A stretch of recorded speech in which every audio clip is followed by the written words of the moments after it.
Goeiedag, ek groet jou in die kosbare naam van Jesus Christus. Ons almal wil weet wat ons doel in die lewe is.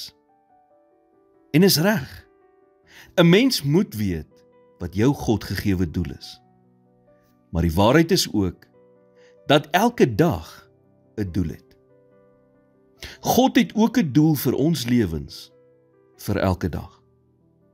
En daardie doel is om God en mense lief te hê.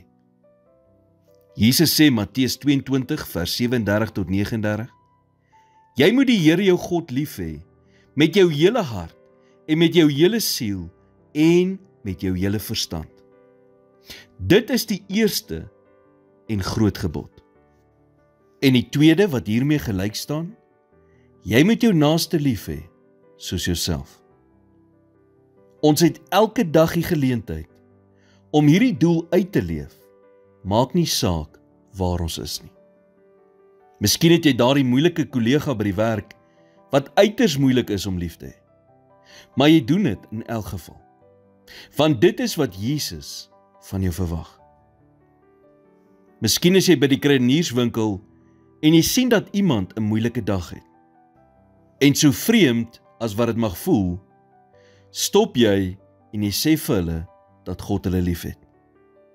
Miskien is jy op 'n vliegtuig iewers op pad heen en jy praat met die vreemdeling langs jou.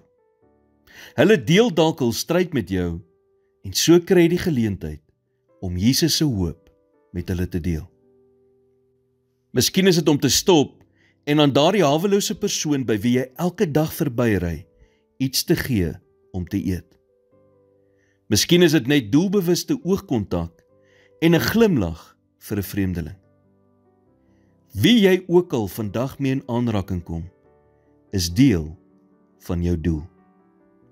God het jou geplaas waar jy vandag is vir 'n rede. So hou jou oë en jou hart oop en laat hom toe om jou te lei na die mense wat hom vandag nodig het.